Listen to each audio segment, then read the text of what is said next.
Dictatorship पूछता है भारत, पूछता है भारत, आज थूकता है भारत, थूकता है भारत। जनसोशी कार्यक्रम जनता की बात जनता के साथ में आपका स्वागत है। हम गाजीपुर बॉर्डर पर हैं और यहाँ पर हम सैनिकों से बात करेंगे, क्योंकि एक खबर आई थी कुछ दिन पहले कि सैनिक किसी भी प्रदर्शन में अपने ना ही तो मेडल पहन सकते हैं और ना ही अपनी वर्दी पहन सकते हैं। तो इनसे जानेंगे कि सरकार उन पर किस तरीके के प्रेशर डाल रही है और क्या इनको आंदोलन से हटाने के लिए वो क्या क्या हथकंडे अपना रही है। तो बात करना शुरू करते हैं। 11वें दौर की बात हो चुकी है, ठीक। कृषि कानून जो हैं वो वापस लेने के लिए सरकार तैयार नहीं है, तो आप क्या कहना चाहते हैं सरकार के लिए? सरकार बिल क्या बहुत कुछ वापस लेगी। सरकार के जब इन संसदों की, सभी संसदों की जब फाइलें खुलेंगी तो आराम से लेगी। अभी नेता और जवान किसान मजदूर आमने सामने। प्रेशर में हम लोग नहीं है। आपने जो प्रेशर पूछा था, तो प्रेशर में सरकार दिखाई दे रही है, बिल्कुल साफ साफ दिखाई दे रही है। लेकिन जनता कानून तो वापस लेने का नाम नहीं ले रही। किसने कहा? घुटनों पे तो आ चुके हैं, अब नतमस्तक होना ही बाकी है। ठीक है, घुटनों पे आ चुके हैं, नतमस्तक होना बाकी है, और वो भी होंगे और ये भी होंगे। और जो बाकी है ना, जिन्होंने किसानों पे इल्ज़ाम लगाए हैं, किसानों को खालिस्तानी पाकिस्तानी मीडिया ने, अरे तुम यार राष्ट्रीय चैनल पे बैठे हो, कुछ भी बोल दोगे, कुछ भी बोल दोगे, कैसे बोल दोगे?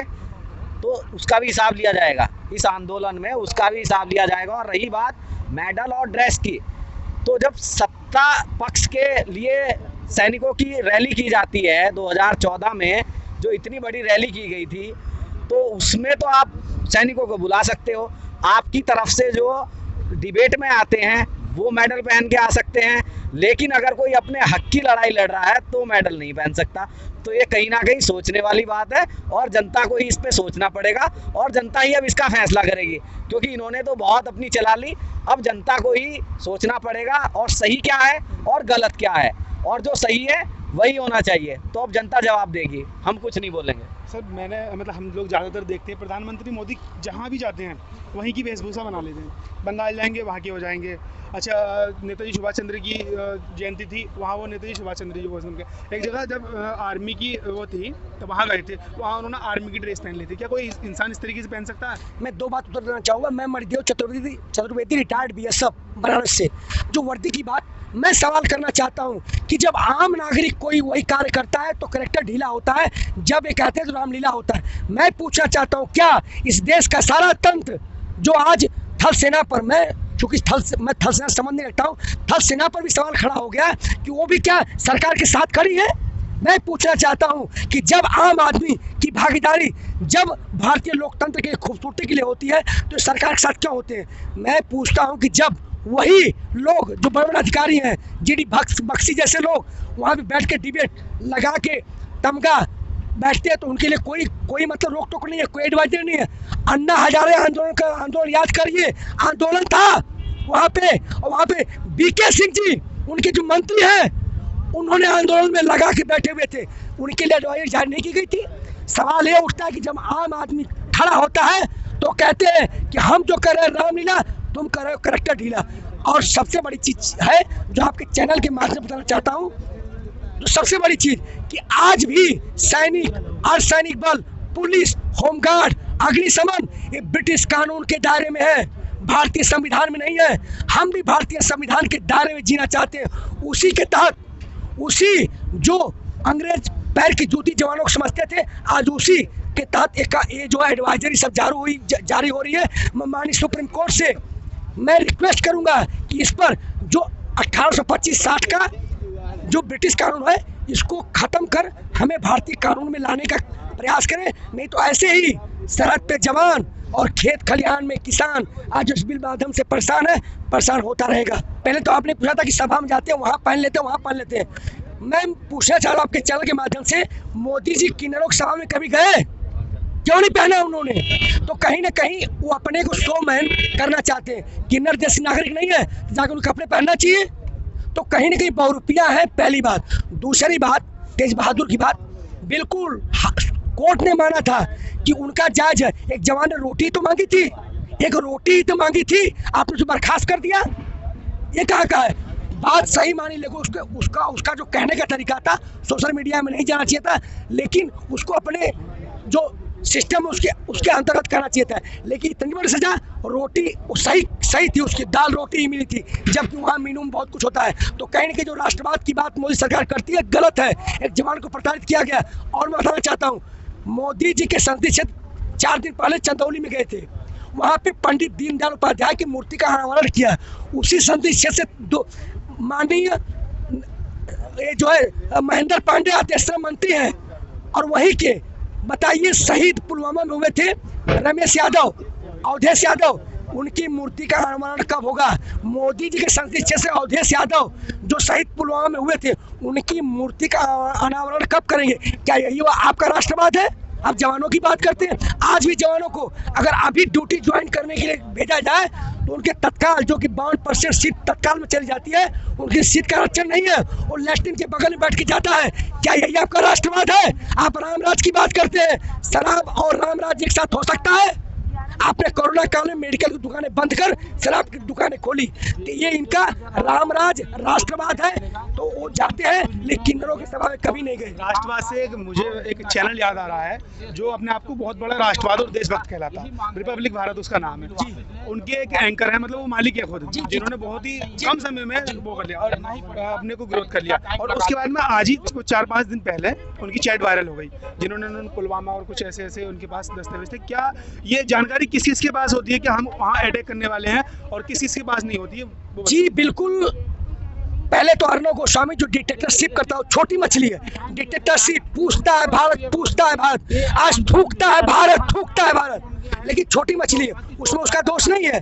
जो ये मामला राष्ट्रीय सुरक्षा से जुड़ा हुआ है, जिसमें 5 सदस्य होते हैं, उनको पता होता है। मैं सवाल करता हूँ सुप्रीम कोर्ट, इस देश के थल सेना, जल सेना, वायु सेना से, कि जब अगर 2 दिन पहले चैट अगर लीक जब बता दिया गया था, वो लीक होती, अगर कहीं पाकिस्तान के पास चले, दुश्मन के पास, उसको पहले से पता होता, जिस समय हमारे हवाई जहाज उड़े हैं, उनका हश्र क्या होता, क्या होता?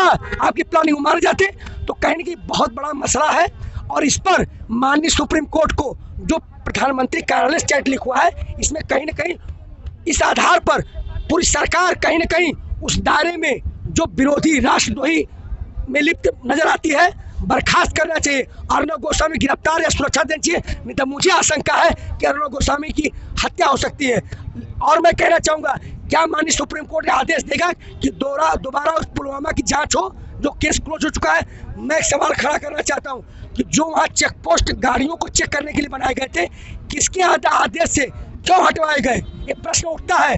तभी जाके उतना विस्फोटक गाड़ी आई। तो कहीं ना कहीं पूरे दाल काली है। आज कहीं न लोकतंत्र है, न न्यायपालिका है, न सिस्टम। एनआईए की बात आप कर रहे हैं। एनआईए आज क्या किया उसने? पत्रकारों पर, किसानों को समन भेजा। क्या उसने अर्नब गोस्वामी को भेजा? मैं माननीय सुप्रीम कोर्ट कहाँ है? तो सवाल कहीं ना कहीं होता है कि न सरकार सुप्रीम कोर्ट की बात मान रही है, सुप्रीम कोर्ट सरकार की लांछन हमसे लगाया जा रहा है। उसी सुप्रीम कोर्ट ने कहा था कि 14 दिन में गन्ने का भुगतान हो, क्या सरकार ने माना? सारे सवाल हम पे खड़े थे। आज मीडिया कहती है मैं चौथा स्तंभ हूँ, मीडिया काम विपक्ष का होता है, उसको सवाल सरकार से पूछने चाहिए। आज आम जनता से पूछिए, आप क्यों ऐसा क्यों? बिल में क्या है? जब माननीय मोदी जी मन की बात करते हैं, 23 भाषाओं में ट्रांसलेट करते हैं, क्या इन्होंने कितने लोगों से पूछा? किसान बिल मन की बात सुन के ला दिए। कृषि एक प्रधान देश है भारत, ये बहुत बड़ी चीज है, लेकिन उन्होंने अपने मन की बात, कहीं ना कहीं डिक्टेटरशिप की बात, पुतिन की तरह जो है, अपने जो जिनपिंग की तरह एक थोपना चाहते हैं आजीवन प्रधानमंत्री।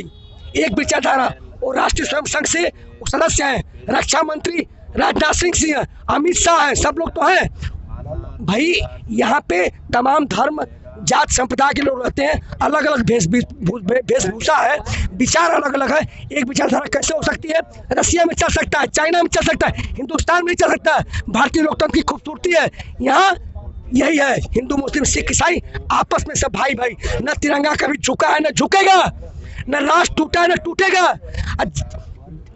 दुनिया जब फूल भी हुए हैं, खुशबू समंदर भी हुए हैं, सुन लो, फूल भी हुए हैं, खुशबू समंदर भी हुए हैं, और जब दुनिया ने सताया तो पत्थर हुए हैं। यही भारतीय लोकतंत्र की परंपरा है। न भारत टूटा है, न टूटेगा, न झुका है, झुकेगा। जय जवान, जय जवान, जय किसान। सर, मेरा सवाल ये है कि ये सूचना जब हम अटैक करने के लिए जाते हैं, किस किस के पास होती है? सिर्फ सुरक्षा, जो अस्थायी सदस्य उसके होते हैं। राष्ट्रपति उसका मालिक होता है और 5 सदस्य होते हैं, उनके पास होती है। वो बता दीजिए कौन कौन से होते हैं। अब नाम ज्यादा सीक्रेट हो जाएगा। 5 ही आदमी होते हैं। सुरक्षा से एक सदस्य समिति होती है, जिसका प्रधानमंत्री कार्यालय से रक्षा मंत्री रिपोर्ट करता है और किसी से कोई मतलब नहीं है। लेकिन कैसे एक पत्रकार जो आप प्रसिद्धि पाने के लिए उसने रेटिंग बोलते हैं, आप रेटिंग का खेल वो खेलता रहा, लाशों पर बैठकर वोट की राजनीति ये करते रहे और इन्होंने जीता। हमारे कपड़े से, कफन के कपड़े से जेबें सिलवाई, हमारा जो श्मशान था उस पर उसने महल तामीर किए। आज वो महल दिखाई दे रहा है कि कैसा महल है। अच्छा, 26 जनवरी को लेकर आपका क्या प्लान है? अरे इसमें प्लान क्यों पूछते हैं? आप उनसे पूछिए कि क्या हमारा जाने का अधिकार नहीं बनता है। और इस बात का प्रमाण है कि अहिंसक नहीं है। 57 दिन से बिल्कुल बिना रोक टोक हिंसा के ये आंदोलन चल रहा है। आम आदमी का फर्ज बनता है जाने का वहाँ पे। देखिए, सिक्योरिटी के लेकर थोड़ा सा वो हो जाता है, क्योंकि पहले से वहाँ परेड हो रही है, होनी है। सिक्योरिटी वाला आतंकवादी है। नहीं, वो बात मेरा सवाल वो नहीं है। मेरा सवाल ये है, जब यहाँ से इतनी जनता जाएगी तो दिल्ली पुलिस के ऊपर मतलब कितनी परेशानियाँ होंगी, इसको लेकर ये बता दीजिए। अरे भाई, माननीय सुप्रीम कोर्ट को ये तय करना चाहिए था कि कितनी जनसंख्या इतनी में आ रही है, रिंग रोड है, तमाम है, कहाँ से झांकी निकली वहाँ से निकल जाए, फिर घूम के आ जाए। दिक्कत क्या आ रही है? आपको उस प्रकार की व्यवस्था नहीं दी जा सकती। हम तो भारतीय है ना, हम बम तो लेके जाएंगे नहीं। आप बड़ा सा, मैं बताऊँ, बड़ा सा गेट बना दीजिए, उसमें से खुद पता लग जाएगा कि किसके पास आग्नेय शस्त्र है, किसके पास बम है। आप उसको गुजारिए, सब क्लियर कट है, क्लीन चिट, और घुमा के उसी राजपथ से होते हुए निकाल दीजिए। इतनी बड़ी दिल्ली है, क्या दिक्कत है भाई? लेकिन वो कहता है कि इनको रोकने का। लेकिन मैं एक बात कहना चाहता हूँ, ये जो दिल्ली पुलिस है उस संख्या में इसका तैनाती हुई थी जितनी दिल्ली पुलिस सुरक्षा दे सकती है। आज इतनी बड़ी जो जनसंख्या आ रही है, मैं सवाल करता हूँ, क्या इसकी जिम्मेदारी दिल्ली पुलिस ले सकती है? और लेगी तो क्या निर्वहन कर सकती है? ये सवाल मेरा है।